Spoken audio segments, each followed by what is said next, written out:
신학대학원을 다닐 때 한 교수님께서 이런 말씀을 하셨습니다.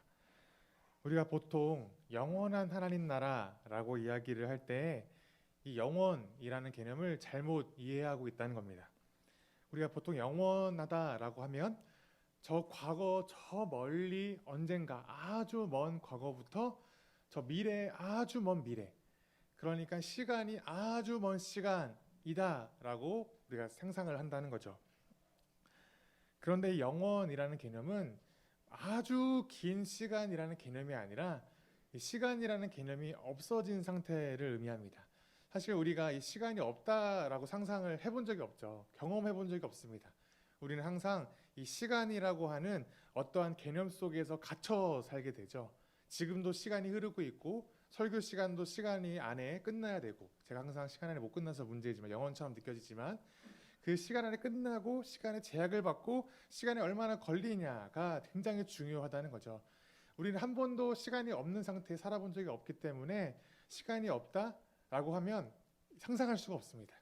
그런데 우리가 영원하다, 영원한 하나님 나라라고 하는 것은 시간이라는 제약이 없는 상태를 의미한다는 거죠.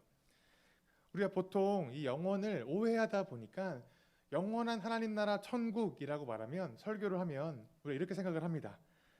죽으면 천국에서 영원히 산다고 하는데 너무 지겹지는 않을까?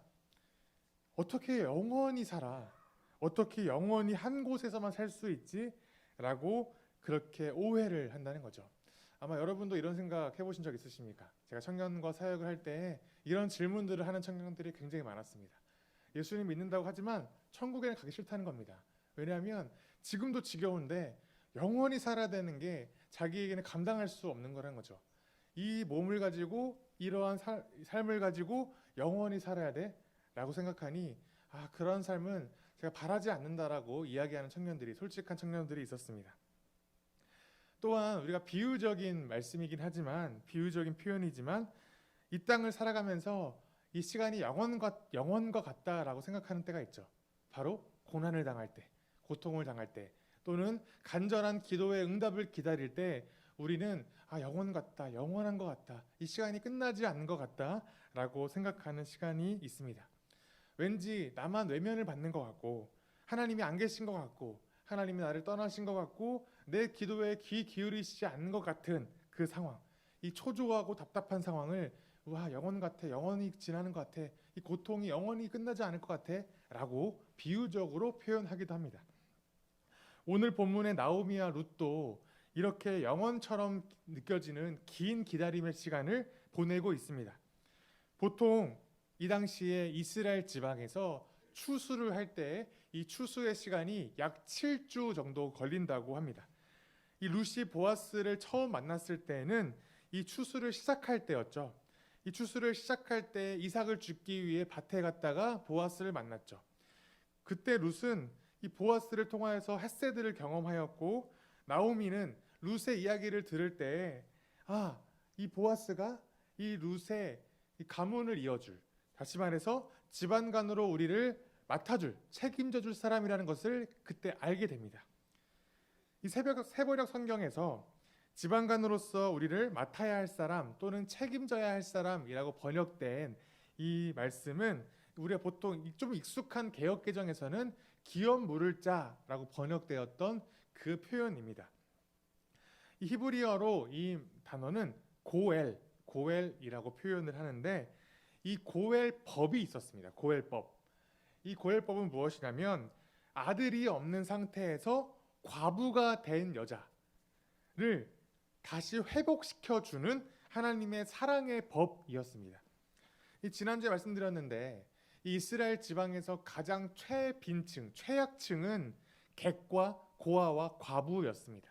이 객은 보통 이방 사람들, 떠돌이들을 의미하고, 고아와 과부, 이 세 집단이 일반적으로 가장 최빈층이다, 최약층이다 라고 여겨지는 사람들이었다는 거죠. 바로 이들 중에 과부를 보호하기 위해서 이 법을 만드신 겁니다. 사실 율법은 아니고 하나의 규칙, 사회 법칙 같은 건데, 이 남성 중심의 사회에서 아들도 없고 남편을 잃은 여자에게, 여인에게는 이 삶을 살아가는 게 굉장히 어렵겠죠. 정말 고통스러울 겁니다. 경제 활동도 할 수 없습니다. 남자가 해야 되는데 못하니까. 그리고 법으로 보호도 받지 못합니다. 그 국민으로서 그 백성으로서의 자격이 남자보다 없기 때문에 법으로 보호를 받으려고 해도 법으로 보호할 수 있는 방법이 없었습니다. 그래서 하나님께서는 고엘법을 통하여서 이 명령을 하시는데, 고인이 된 남편의 형제이거나 가까운 친인척이 이 과부가 된 여인을 아내로 맞이하여서 아들을 낳고 그 가문을 이어주는 역할을 하는 거죠.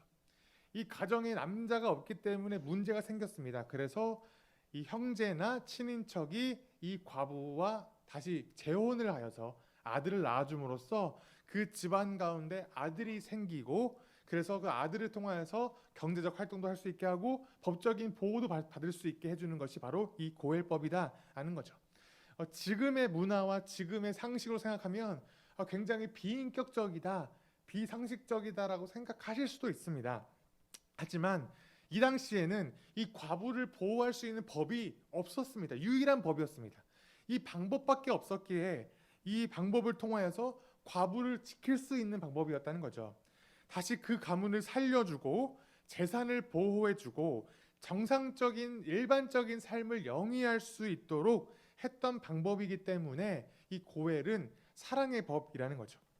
그래서 이 고엘법을 실행을 해야 되는데, 그렇다고 해서 이 법이 의무가 있는 건 아닙니다. 그러니까 예를 들어 제 형이 죽고 과부가 된 그 형수가 있다고 칩시다. 그럼 제가 그 과부가 된 형수를 고엘법에 의해서 다시 아내로 맞이해야 되는데 의무가 없다는 거죠. 제가 거부할 수 있다는 겁니다. 이것을 반드시 해야 되는 건 아니에요. 하지만 거부를 하면 어떤 일이 벌어지냐면 사회로부터 엄청난 질책과 비난을 받습니다. 왜냐하면 한 여인과 한 가문을 살려야 되는데, 보호해야 되는데 내가 그것을 보호하지 않겠다라고 버린 거죠. 그러니까 한 여인의 삶을 회복시켜 줄 수 있는 기회가 생겼는데 제가 그것을 버리고 이 삶의 생활을 버린 것처럼 되기 때문에 사람들에게는 질책을 받습니다. 만약에 제가 이것을 거부하면 이 다음 순위에 있는 남성이 이 고엘법을 이어받을 수 있습니다. 그러니까 제가 만약 거부를 했으면 이 제 형수의, 그러니까 제 형의 또 다른 가족들, 뭐 친인척이 있을 수도 있고 친척이 있을 수도 있겠죠. 그 사람이 그 법을 내가 받겠다, 내가 이 여인을 위해 이 여인의 삶을 보호하기 위해서 내가 책임을 지겠다라고 그 다음 사람이 그것을 받을 수 있는데, 그러면 그 사람은 굉장한 칭찬을 받죠. 생명을 살린 사람이고 한 가문을 살린 사람이기 때문입니다. 이것이 바로 고엘, 우리가 해변학 성경으로는 지방관으로서 맡아야 할 사람, 책임져야 할 사람, 또는 성경에서 기업 물을 자라고 말하는 이 사람이 바로 이 고엘입니다. 바로 룻이 지금 우연처럼 만났던 그 보아스가 고엘의 자격이 있는, 기업 물을 자격이 있는 남자라는 거죠.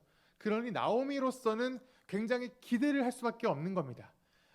우연처럼 하나님이 그 고엘의 자격이 있는 남자를 만나게 해줬구나. 그러면 그 사람을 통하여서 나오미와 룻의 집안이 다시 회복할 수 있겠구나라고 기대를 할 수 있게 된 겁니다. 나오미는 은근히 이 보아스가 고엘을 맡아주기를 기대했겠죠. 언제쯤 보아스가 자신의 책임과 의무를 다해 줄 것인가 굉장히 바라고 있었을 것입니다.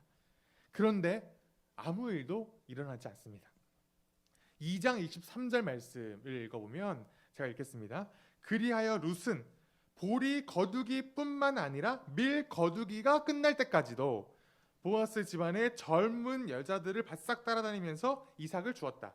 그러면서 룻은 시어머니를 모시고 살았다라고 말씀을 하는데, 룻에게 특별한 일이 벌어지지 않고 있다는 것을 강조하고 있는 거죠.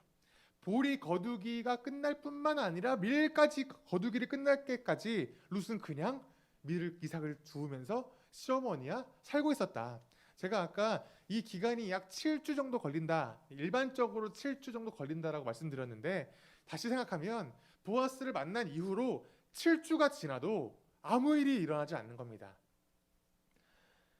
아마 룻과 나오미 입장에서, 룻보다는 나오미 입장에서는 굉장히 답답한 시간이었을 것입니다. 무언가 기대가 되고 하나님이 무엇인가 일을 시작하실 줄 알았는데 아무 일도 벌어지지 않는 이 상황 속에서 기대가 가득했지만 이 기대가 포기되고 그냥 이삭이나 주우며 살아야 되나, 우리 인생은 그냥 이렇게 이삭 주우면서 하루하루 근근히 살다가 끝날 것인가 라고 낙심했을 수도 있습니다.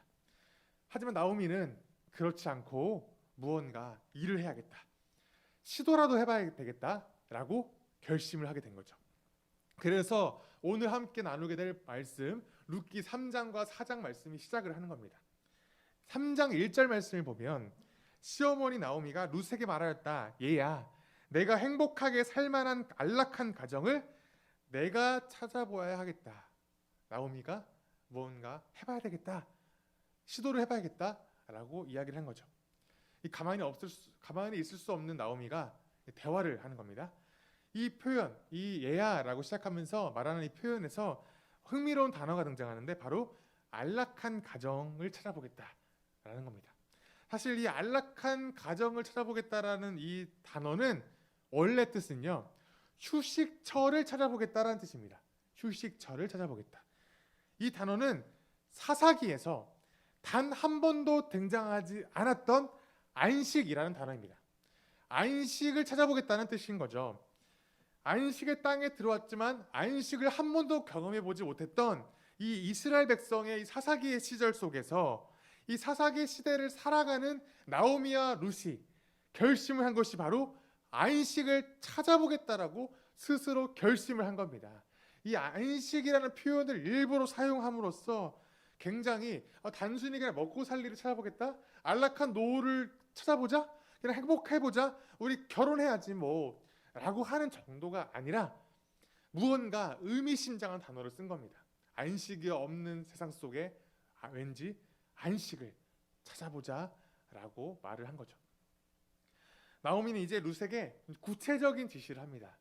어떻게 해야 우리가 안식을 찾을 수 있을까 지시를 하기 시작하는데, 지금 룻이 이삭을 줍고 있는 밭이 이 보아스의 밭이죠. 보아스는 룻의 고해, 즉 다시 가문을 살려줄 친족이라는 겁니다. 보아스가 오늘 밤 이 타작마당에서 보리를 까부를 텐데 룻은 목욕을 하고 향수를 바르고 고운 옷을 입고 몸을 단장한 채로 몰래 타작마당에 가 있으라는 겁니다. 숨어 있다가 보아스가 잠자리에 들 때 가만히 그 발치쯤에 가서 누워 있어라, 눕기만 해라. 그럼 보아스가 너를 보고 너가 할 일을 그가 알려줄 것이다 라고 지시를 합니다. 지금은 추수를 마친 때이기 때문에 이제 보리를 까부려야겠죠. 그런데 이때에는 낮에 할 수가 없는 상황이랍니다. 왜냐하면 이 추수 시기가 끝나면 낮에는 굉장한 강풍이 부는 사회였기 때문에 이 밤이 되어야만 순풍이 불고 그때만 이 보리를 까부릴 수 있습니다. 그런데 이 타작마당에 가서 이것을 해야 되는데, 타작마당은 이 성문 밖이나 또는 멀리 떨어진 산 위에서 했다고 합니다.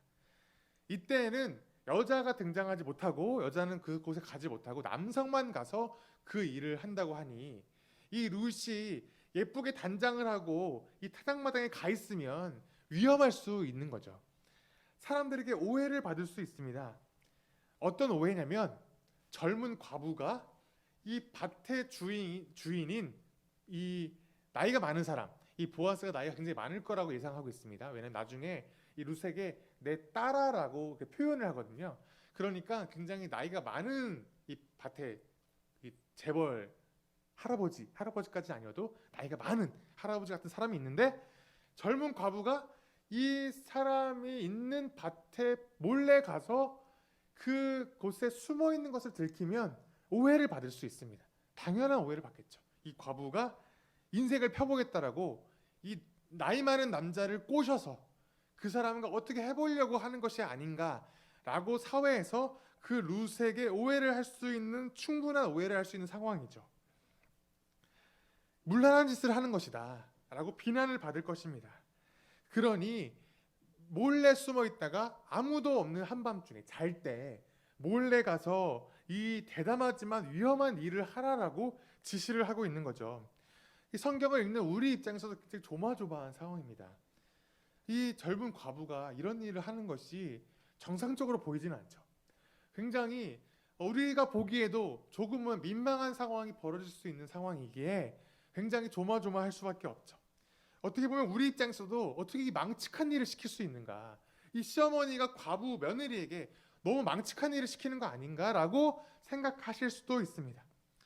하지만 룻은 이 시어머니의 말을 듣자 5절에 보니까 내가 이 뜻을 행하겠다라고 너무나 담담하게 이야기를 하면서 이것을 실행에 옮기려고 합니다. 이 나오미와 룻이 이런 작전을 펼칠 수밖에 없는 이유가 무엇이었을까요?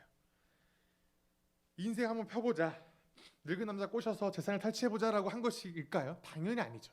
우리가 지금까지 알고 있는 룻의 성품을 보면 결코 이런 의도를 가지고 행동했다라고 상상할 수조차 없습니다. 룻의 성품이 어떻습니까?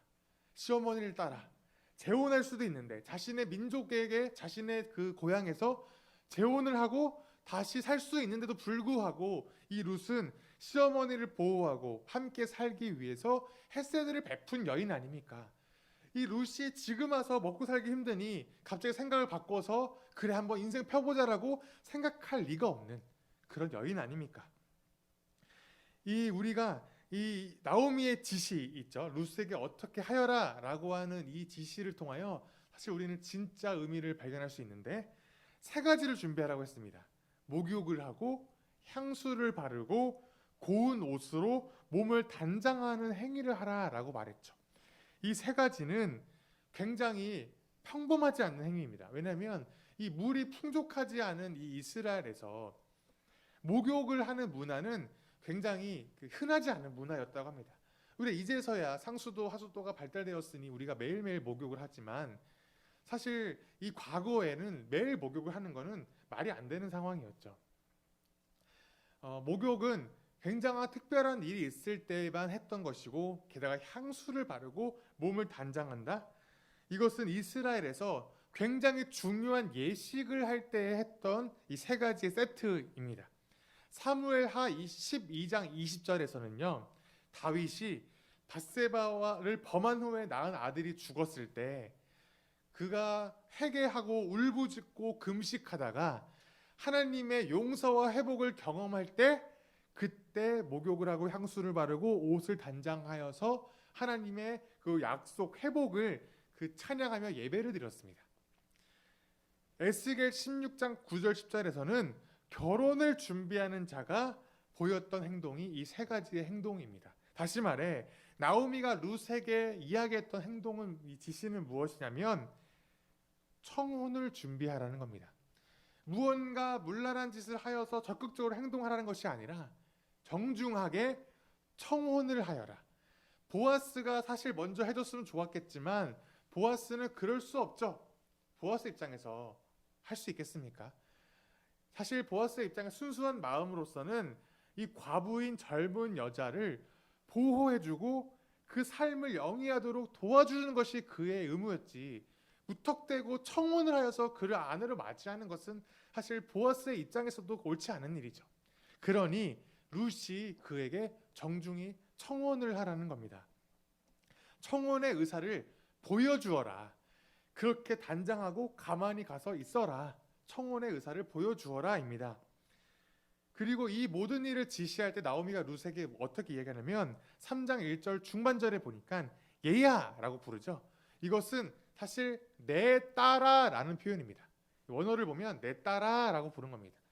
나오미는 이 며느리 룻에게 딸과 같은 심정으로 이것을 이야기한 거죠.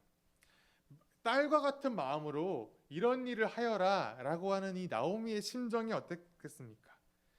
이 딸에게 정말 안식을 주고 싶은 그 시어머니의 마음, 이 이스라엘 땅에 안식이 없는 세상 속에서 사사의 시대 속에서 이 딸에게만큼 며느리에게만큼은 안식을 주고 싶어하는 이 어머니의 마음처럼 조심스럽게 부탁을 한 거죠. 그리고 룻도 이 시어머니의 마음을 알았기 때문에 그것을 담담히 하기로 결심을 한 겁니다. 이 룻의 입장에서는 굉장히 위험한 일입니다. 만약 잘못했다가 굉장한 큰 수치를 당할 수 있는 일이죠. 나이가 많은 보아스가 거절을 한다면 어떤 일이 벌어집니까? 이제 룻은 그 밭에서 이삭을 주울 수가 없습니다. 다시 볼 수가 없겠죠. 보아스 입장에서도 이러한 행동을 한 이 룻이 이제 부담스러울 거 아닙니까? 정중히 아마 거절을 하지 않았겠습니까? 다음부터는 다른 밭으로 가야라. 왜냐하면 사람들이 보기에 민망하고 너가 큰 일을 당할 수 있기에 그렇게 가거라라고 큰 일이 벌어집니다. 이제는 룻은 다시 과거처럼 이방 여인인데 혼자 살게 된 과부의 위험을 이제는 또 감당해야 됩니다. 다른 밭에 돌아다니다가 망측한 일을 당할 수도 있습니다. 위험한 일을 당할 수도 있습니다. 어떤 밭에 갔다가 이삭을 못 주워서 굶을 수도 있습니다. 지금은 가만히라도 있으면 안정적으로 삶을 살 수 있습니다. 하지만 이제 그 수치를 당한 순간 이 일이 잘 성사가 되지 않으면 자신은 굶어 죽을 수도 있고 몸에 위험이 생길 수도 있다는 거죠. 룻의 입장에서 굉장히 위험한 일인 겁니다. 또는 다른 사람들이 이것을 보면 어떤 일이 벌어집니까? 창녀로 오해를 받을 겁니다. 젊은 과부가 할아버지를 꼬시는구나. 어떻게 한몫 챙겨보려고 저거 지금 저짓거리 하고 있구나라고 사람들에게 창녀로 오해받을 수 있는 상황이 벌어집니다. 그러면 이스라엘의 이 공동체 안에 살 수 없겠죠. 이방 여자가, 안 그래도 재수가 없는 이방 여자가, 안 그래도 우리로 말하면 이 일제시대에 일본 여자가 우리 민족의 부자인 남자에게 꼬셔? 가만히 못 있겠죠. 쫓겨날 수도 있는 상황입니다. 그러니 지금 룻은 이 상황이 그래 한번 해볼까가 아니라 굉장히 위험하고 굉장히 수치스러운 일을 감당해야 되는 상황이라는 거죠. 그러나 룻은 순종했습니다. 왜 순종했습니까? 바로 헤세드의 성품을 갖고 있기 때문이죠. 내 시어머니, 이 가문, 내 죽은 남편의 가문을 살려보아야겠다. 내 시어머니가 지금 이 늙어서 나이가 많아서 지금 이 어려운 상황 속에서 어떻게든 이 가문을 살려 인간적인 어떻게 좀 이 백성으로서 삶을 영위해 봐야겠다. 내가 조금 희생하고 내가 위험을 감수하면 잘만 되면 우리 가문이 살 것이고 내 시어머니의 노후를 잘 보살필 수 있을 것이며 또한 하나님 백성으로서 삶을 살 수 있을 것이다라고 그렇게 감내하고 헌신하기로 결정한 거죠. 지금까지 룻의 입장에서는 이 보아스를 알았기 때문에, 보아스가 어떤 사람인 줄 알았기 때문에, 보아스의 인품을 알기 때문에 한번 위험한 모험을 해봐야겠다라고 결심을 한 겁니다. 만약 룻이 보아스를 신뢰하지 못했다면 이런 일을 시작도 못했겠죠. 혹시나 거절당하더라도, 혹시나 누구에 걸리더라도 이 보아스의 인품을 봤을 때, 지금까지 7주 동안의 인품을 봤을 때에는 보아스가 그래도 나에게 큰 일을 하지 않겠구나라고 하는 조그만 신뢰를 가지고 이 일을 결심한 겁니다. 사랑하는 성도 여러분, 우리는 지금 이 룻을 바라보며 과연 우리는 이 공동체를 위해 얼마나 헌신하고 있는지 한번 되돌아봤으면 좋겠습니다. 룻처럼 헌신할 수 있겠습니까? 내 공동체를 위한 헌신입니다.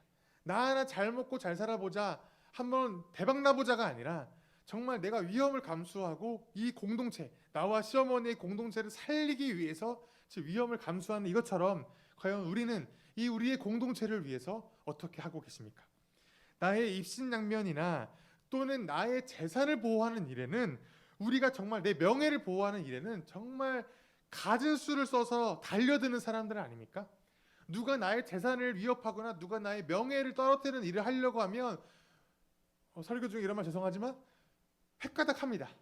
그래서 어떡하든 이것을 내가 나를 보호하려고 막 그냥 그렇지 않습니까? 공동체가 보이지 않죠. 그럴 때 눈에 보이는 게 없습니다. 이 공동체 안에서 우리 안에서라도 그냥 막 하지 않습니까? 하지만 우리가 우리 공동체를 위해서 과연 내가 어떻게 행하고 있냐는 거죠.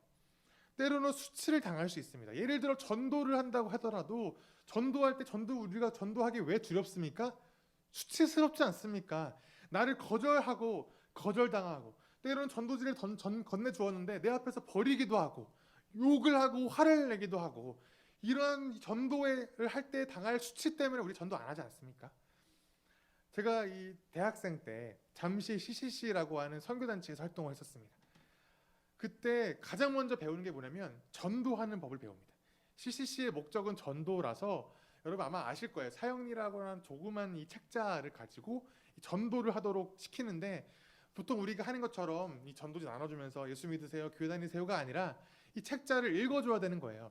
그 신입생 때 먼저 배우는 게 그거라서 무엇을 해야 되냐면 이 캠퍼스 봄에 아주 푸릇푸릇하고 이 상큼한 캠퍼스에 이 노란색 책자를 갖고 다니면서 말을 걸어야 됩니다. 저기 혹시 시간 있으세요? 요즘에는 신천지들이 이렇게 하지만 그 당시에 신천지가 이제 그렇게 유행하지 않을 때니 뭐 제가 사실은 뭐 이런 식으로 얘기를 해요. 제가 사실은 숙제를 해야 되는데 이 숙제를 하려면 이것을 읽어드려야 되고 이 그 사인을 맡아야 됩니다. 한 5분 정도, 3분 정도 시간이 되는데 혹시 잠깐 시간 되세요? 라고 물어봐야 돼요. 그때 이 물어보는 사람의 입장이 얼마나 그 걱정되고 겁나는지 아시겠죠? 나를 수치를 당할까? 이 푸릇푸릇한 캠퍼스에서 여기서 봉변을 당할까봐 굉장히 겁이 납니다. 뭐 한 10명 정도 이해가면 한 명 들을까 말까 합니다. 하지만 이것을 수치를 감내하는 이유는 제가 뭐 CCC 선교단체에서 뭔가 해보려고 하는 게 아니지 않습니까? 정말 순수하게 전도를 해야 되는 목적을 가지고 순수한 마음으로 다가가는 이 마음이 얼마나 두렵겠습니까? 그 제가 또한 그 신대원에 갔을 때 신대원에서도 전도 실습을 합니다. 1학년 때 한 학기에 이 한 4주, 5주 정도 이 매주 나가서 전도를 같이 하는 시간을 갖습니다. 아무래도 이 목사가 되면, 전도사가 되면 전도를 그 징하게 안 하죠. 성도들에게 시키고 목사들은 전도 안 합니다. 그죠? 전도하는 목사 보신 적 있으신가요?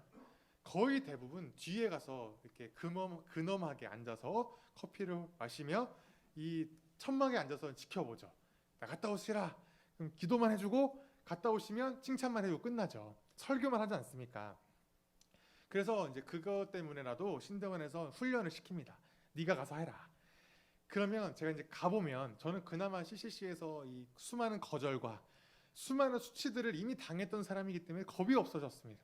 막 가서 해요. 그러면은 그 중에 이 같은 공부하는 반의 전도사님 중에 전도를 못 하시는 분이 있는 거예요. 실제로. 정말 이 5주 동안 한 번도 못 하십니다. 2명이 짝을 지어서 가는데 제가 같은 짝을 지었던 이 전도사님이 5주 동안 한 번도 못 하시는 거예요. 정말 이 손을 이 전도지를 들고 바들바들 떨면서 복음을 못 전하는 겁니다. 그분이 복음에 대한 신뢰가 없기 때문입니까? 그분이 뭐 구원에 확신이 없습니까? 아닙니다. 그저 이 자체를 못하는 겁니다. 모르는 사람 누군가에 가서 말을 걸고 그 사람에게 복음을 전해야 되는 상황을 경험할 수가 없는 거죠. 왜요? 두렵고 수치스러운 거죠. 우리도 이 전도 하나도 제대로 못하는, 수치스러워서 복음을 위해서 뭐 하나 못하는 이런 마음들, 또한 우리가 누군가에게 용서를 구해야 될 수도 있습니다. 얼마나 수치스러운 일입니까? 잘못을 시인해야 됩니다. 우리가 손발이 더러워질 수도 있습니다. 내 시간을 뺏기며 공동체를 위해 헌신하다 보면 내 시간을 못 쓸 때가 있습니다. 수고를 더 해야 될 수 있습니다. 그러나 룻이 이 보아스의 인품을 믿고 결심을 했던 것처럼 저는 이 시은소 공동체를 믿기 때문에 여러분에게 순종과 헌신을 부탁드리고 싶은 거죠. 제가 출석을 했고 사역을 했던 수많은 교회, 이 모든 교회 공동체 중에 저는 이 공동체를 신뢰합니다. 제가 이 공동체에서 오랫동안 지내는 것이 아니라서 뭐 믿는다라고 말하기는 아직은 제 연차가 없기에 말할 수 없지만, 섣불리 말할 수 없지만 저는 신뢰합니다. 지금까지 경험했고 지금까지 이야기 들었던 그 이야기를 종합해 봤을 때 저는 물론 실수도 있을 거고 잘못도 물론 당연히 있겠죠. 제가 제 입장에서 100% 완벽하게 동의할 수 없는 부분도 있습니다. 당연히 있습니다. 그러나 신뢰하기에 저는 정말 이 공동체를 위해서 우리도 한번 헌신해 보자라고 부탁드리고 싶은 거죠. 진지하게 고민하고 정말 하나님 나라를 위해 애쓰고 있는 이 공동체 운영위원회와 미준이와 성도님들 계시지 않습니까? 인품을 믿기 때문에, 인품을 신뢰했기 때문에 보아스에게 모험을 걸었던 것처럼 우리도 이 공동체를 신뢰할 수 있다면 모험을 걸 수 있고 또 한번 나아가 보자라고 조심스럽게 부탁드리고 싶다는 거죠. 이 말씀으로 돌아와서 룻이 이 나오미에게 들은 대로 이 보아스에게 행합니다. 일을 마치고 일꾼들과 함께 흡족하게 먹고 마시고 잠자리에 든 보아스가 있었는데 룻이 숨어 있다가 이 껌껌한 밤이 되고 혼자 있게 되자 조심스럽게 보아스의 발치에 이불을 들추고 그 옆에 가만히 눕습니다. 조금 시간이 지나고 이 발치 쪽에서 뭔가 한기가 느껴졌겠죠. 그래서 눈을 떠서 봤는데 화들짝 놀란 겁니다. 과부가 처음에는 젊은 여자가 발치에 누워있으니 얼마나 놀랬겠습니까? 그래서 누구요? 라고 물어보자 룻이 이야기를 하는 거죠. 9절 말씀, 하반절 말씀인데 제가 읽겠습니다. 하반절 이때 눈으로 보십시오. 어른의 종 룻입니다. 어른의 품에 이 종을 안아주십시오. 어른이야말로 집안 어른으로서 저를 맡아야 할 뿐이십니다. 저의 고엘이십니다. 라고 말한 거죠. 사실 제가 이 번역을 읽으며 설교 준비를 하면서 너무 안타까웠습니다. 사실 제가 이 설교를 하다 보면 여기서뿐만 아니라 제 사역을 11년 정도 된 11년 12년 되었는데 제가 설교할 때마다 제가 가장 많이 설교해서 반복하는 말이 다시 번역하자면이잖아요. 제가 이 번역하자면이라는 말을 굉장히 중요하게 생각해요. 이것을 바르게 번역해야 바른 의미가 다가온다라고 저는 철칙으로 믿기 때문에 다시 번역해야 되는 일이 많다라고 저는 이렇게 하고 있는데 사실 이 말씀이 사실 이런 말씀 드리면 죄송하지만 제가 너무 좀 화가 나는 번역이었어요. 죄송스럽지만 그래서 좀 다시 번역을 좀 해야겠습니다. 다시 번역을 하자면 왜 번역을 하냐면 너무 지금 이 말만 읽으면 너무 룻이 지금 들이대는 거잖아요. 자, 다시 번역하겠습니다. 네, 이제가 더 중요합니다. 번역하겠습니다. 저는 당신의 종 룻입니다. 당신의 날개를 펼쳐 주십시오. 당신은 고엘이시기 때문입니다.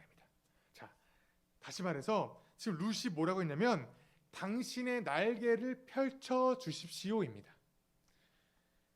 이 말을 들으면 여러분 혹시 생각나시는 말씀이 있으십니까? 바로 룻기 2장 12절 말씀인데 한번 2장 12절 찾아가서 다 같이 읽어보겠습니다. 2장 12절입니다. 함께 읽겠습니다. 2장 12절 시작. 대기한 일은 주님께서 갚아주실 것이요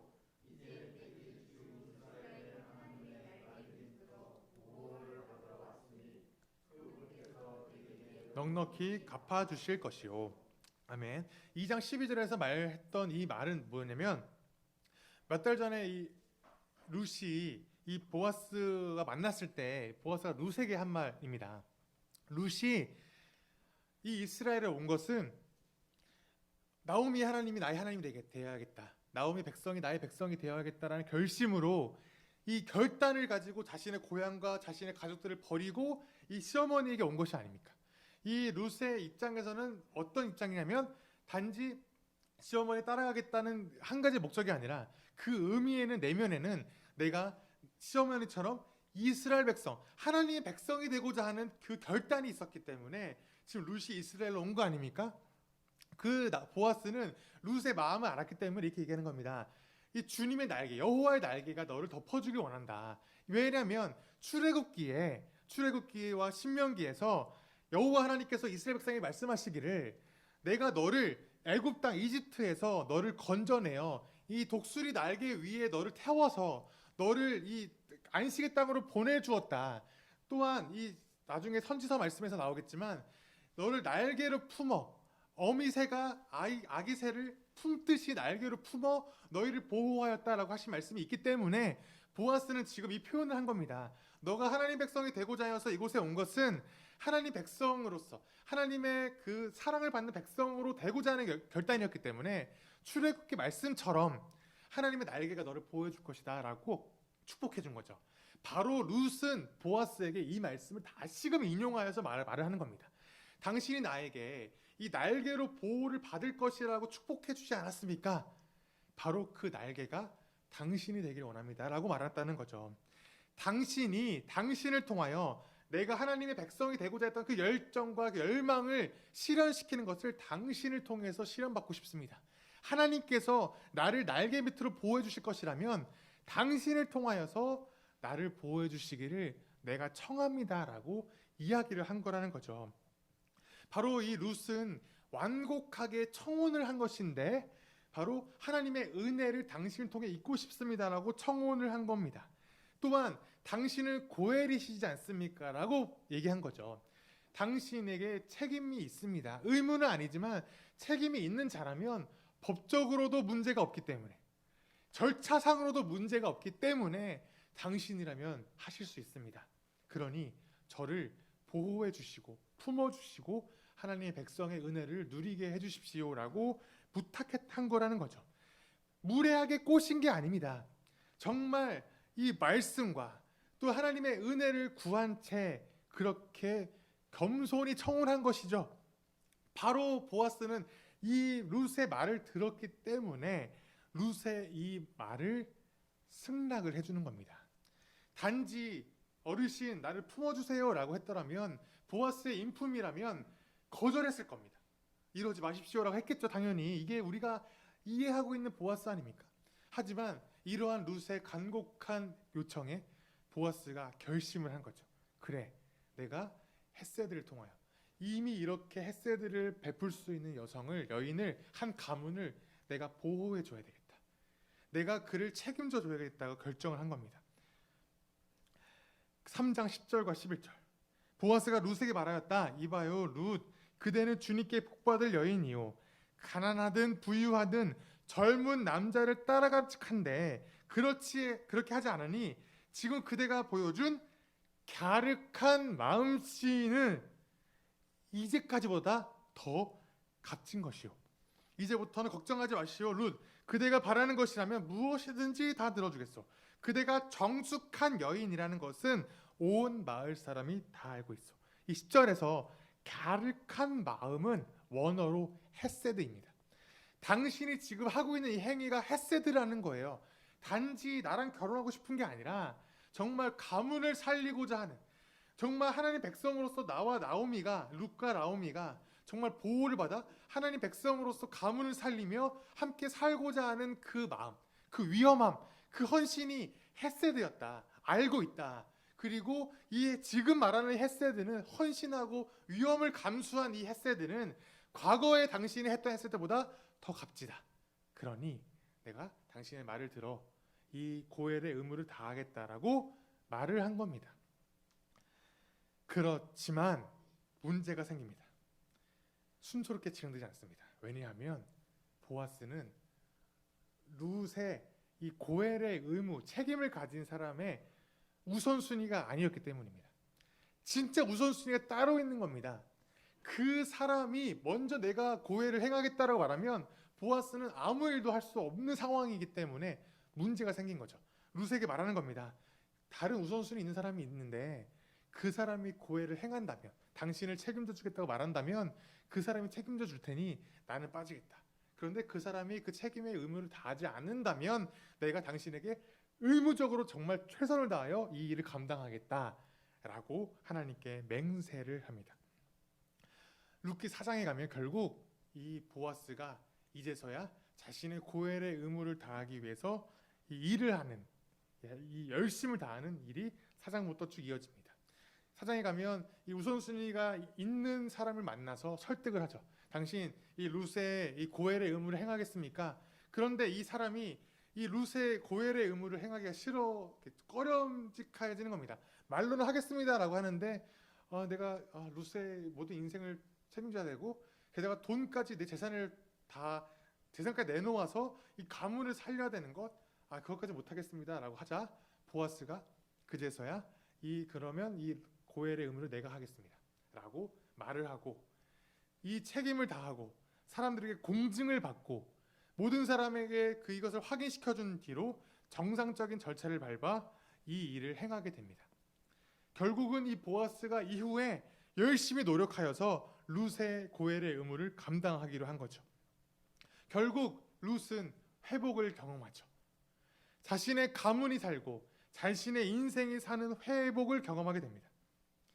이 회복을 통하여 보아스의 헤세드와 룻의 헤세드를 통하여서 아들을 낳게 되고 이 아들의 이름은 곧 오벳이고, 오벳은 다윗의 할아버지가 됨으로써 이스라엘의 회복을 기대하는 역사가 이들을 통해서 이루어지게 된다는 거죠. 이 모든 상황 속에서, 모든 과정 속에서 하나님은 한 번도 등장하시지 않죠. 직접적으로 말씀하시지도 않고 직접 기적을 보여주지 않으셨습니다.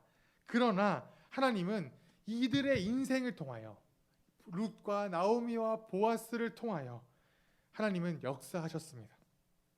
하나님의 성품을 닮은, 하나님의 성품인 헤세드를 닮은 이 평범한 한 사람 한 사람을 통하여 하나님은 일하셨고, 한 가문을 회복시켰고, 또한 이스라엘 전체를 회복시키시는 하나님의 일을, 역사를 실행하셨다는 거죠. 그런데 사랑하는 성도 여러분, 이 우연처럼 보였던 상황 속에서 하나님이 역사하셨던 역사가 우리에게도 있었다는 것을 아십니까? 설교를 시작하면 제가 이 지방간으로서 책임을 져야 될 사람, 또는 이 기업 물을 자가 고엘이다, 고엘법을 이야기했죠. 그런데 이 고엘이라고 하는 히브리어 단어에 뜻이 있습니다. 이 뜻은 무엇이냐면, 이 고엘법은 규칙이고 이 진짜 단어의 본래 뜻이 무엇이냐면, 구약 성경에서 고엘이라는 단어를 122번이나 사용하는데, 피에 대해 보복하다, 책임을 지다, 다른 사람에게 판 것을 다시 물러오다 라는 뜻이 있고요. 또한 구속하다, 속량하다, 구하다, 건지다 라는 뜻이 있습니다. 바로 고엘은 구원이라는 뜻입니다. 고엘의 자격이 있는 자는 구원자라는 뜻입니다. 고엘 제도는 과부에게 다시 가문의 책임을 자신이 맡아서 이 비참한 삶을 건져내주는 법이 고엘법 아닙니까? 또한 이 고엘은 돈이 없어서 내가 노예가 된 사람에게 다른 사람이 대신 돈을 내주고 그 사람에게 이 사람을 사서 이 사람에게 자유를 주는 것이 고엘이었습니다. 팔려간 사람을 돈을 주고 사서 자유를 주는 것은 속량이라고 부릅니다. 또한 억울하게 죽은 사람이 있다면 그 억울함을 갚아서 대신 보복을 해주는 게 바로 이 고엘이라는 단어입니다. 이렇게 일상 속에서 누군가를 도와주고 누군가를 구해주는 것이 고엘이라면, 이 단어는 이렇게 일상에서 사용하였다면 선지서에 가면, 나중으로 가면 이 뜻이 변하게 됩니다. 하나님이 처음에는 고엘을 일상적인 법으로 사용하셨다면 선지서에 가면 이 고엘이라는 단어를 다른 방법으로 사용한다는 거예요. 바로 이사야 63장 16절을 한번 찾아보겠습니다. 시간이 조금 걸리겠지만 이사야 63장 16절. 다시요. 52장 9절. 52장 9절입니다. 이사야 52장 9절.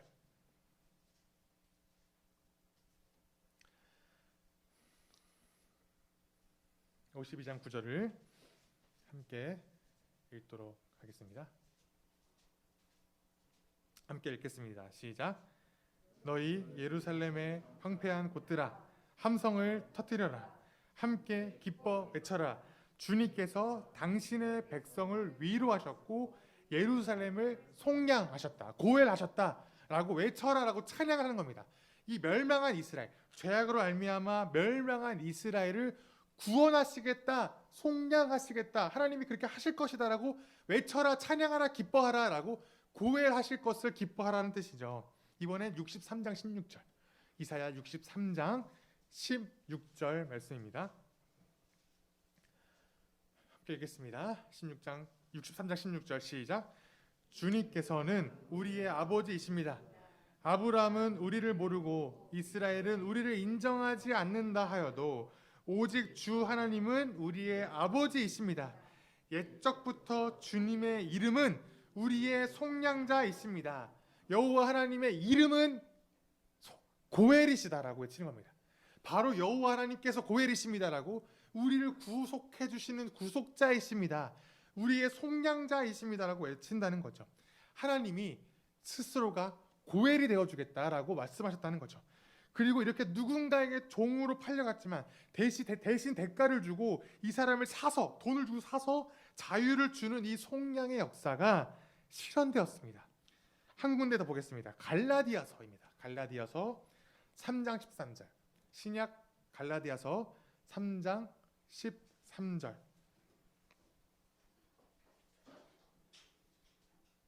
마지막으로 다시 한번 함께 읽겠습니다. 갈라디아서 3장 13절 시작. 그리스도께서 우리를 위하여 저주를 받은 사람이 되심으로써 우리를 율법의 저주에서 속량해 주셨습니다. 기록된 바 나무에 달린 자는 모두 저주를 받을 자이다 하였기 때문입니다. 우리는 구약의 율법에 의하면 우리는 저주받은 자입니다. 죄로 말미암아 죽게 된 자, 아니 이미 죽은 자입니다.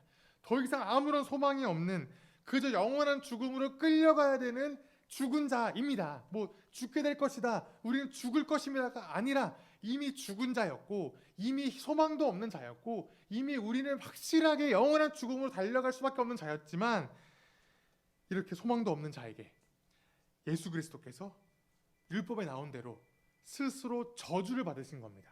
어떻게 해요? 율법에 나온 그대로 나무에 달린 자는 저주를 받을 것이다 하신 것처럼 예수님이 나무에 달리셨습니다.